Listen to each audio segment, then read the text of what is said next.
After a very busy trade deadline, with many deals completed and a lot of player movement around the league, the focus now shifts to the buyout market. So what is the buyout market? It is basically a mix of free agency and the period after the trade deadline. When a team trades for a player they do not really want, do not see as part of their future and do not plan to play, and when the player also does not want to stay, both sides often agree to a contract buyout. This means the player gives back some money, and the team releases them so they can become a free agent. Right now, the buyout market looks fairly strong, with several veteran players and even some younger players expected to become available, and some already have. For the Los Angeles Lakers, who have first apron flexibility after the Luke Kennard trade, which gave them about $500,000 more space due to the salary difference between Gabe Vincent and Luke Kennard, they are actually able to sign one or even two players if they waive someone from the roster. That makes this a two-part decision.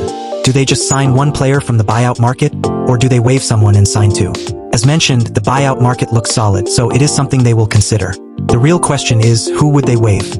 It likely would not be Max Kleber after his recent game, and DeAndre Ayton has had an inconsistent season and has even been benched in fourth quarters at times. Jackson Hayes has played well but has dealt with injuries and was recently suspended. They probably keep KBA. So would they waive Dalton Connect? Probably not. He does not play much, but they might prefer to trade him instead, even though they did not do so at the deadline.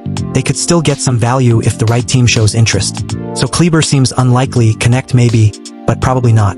With that in mind, who does that leave? Again, Kleber seems doubtful, Connect is possible but unlikely. Then there is Bronny James. It is hard to see them waiving him, even though he does not play much, because that could create an awkward situation with LeBron James. That scenario does not seem realistic. And no, they cannot waive a two-way contract player and then replace that spot with a standard free agent. So waiving players like Colin Castleton, Maxwell Lewis, or Drew Timm would not help. With that in mind, the only real option would be waiving Dalton Connect. But at this point it seems more likely they only sign one player from the buyout market. I could be wrong, and they may still waive someone, but for now it looks like they will focus on filling just one open roster spot. Because of that, we are going to go through the best buyout market candidates for that final spot on the team. Yes, they are allowed to sign one of these players right now if they choose to. So without further delay, let's jump right into it. I am not saying every player mentioned would be a great fit, but these are the most likely buyout candidates, including players who have already been bought out. Starting with the oldest player on the buyout market, and one of the oldest players in the NBA overall after LeBron James, that would be Chris Paul. After an awkward final stretch with the Los Angeles Clippers, where he was sent home and then traded at the deadline to the Toronto Raptors, a team with no plans to play him, he is expected to be bought out or waived. I am not saying he would be an ideal option, but after trading Gabe Vincent, the Lakers technically opened a guard spot off the bench. Yes, they already rely on LeBron James, Luka Doncic, Austin Reeves, and Marcus Smart as their main ball handlers, all of whom are starting or expected to start.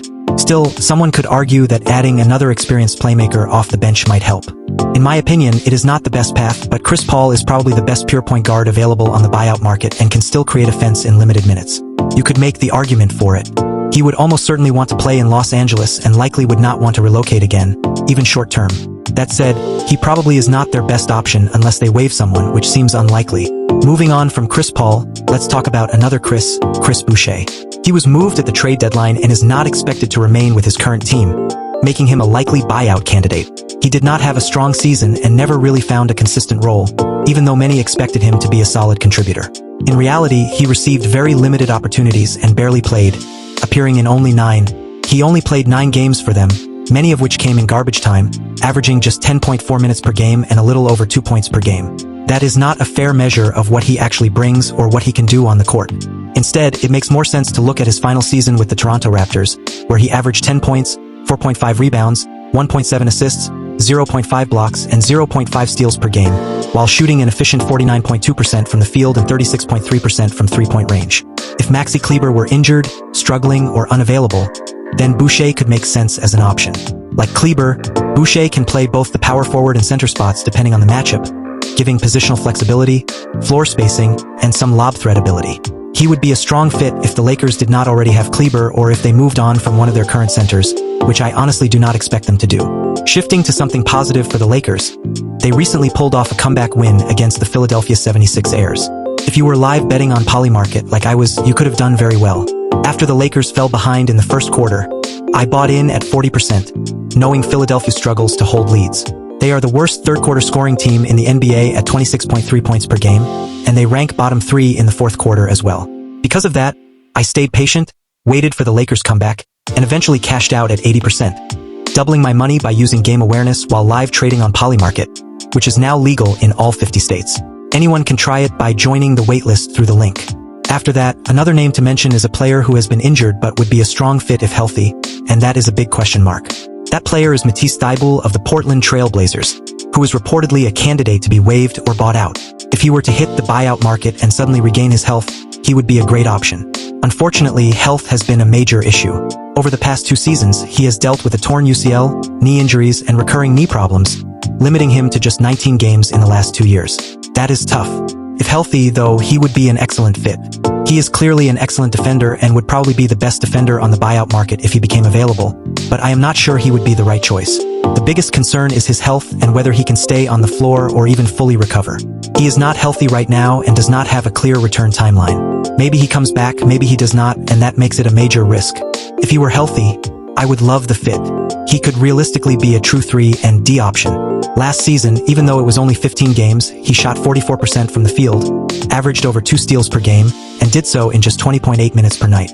He is a defensive-focused wing, only 28 years old, and could fit the team's timeline if healthy. But again, that health question is the main issue. Because of that, he is probably not the best option. After Matisse Thybulle, moving on to another defense-first player, that brings us to Kyle Anderson. This is another player who has not played much this season, but not because of injuries.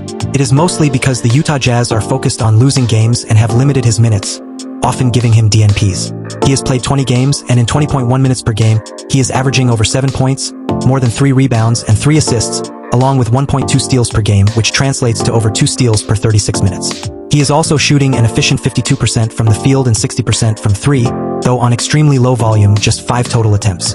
He is still a strong defensive player at 32 years old and remains very versatile. He can play small ball center, defend power forwards, bigger wings, and even some smaller wings. He would clearly help defensively. However, with the Lakers already lacking athleticism, and with Anderson's slow MO reputation, he may not be the best fit stylistically. They could definitely do worse, and he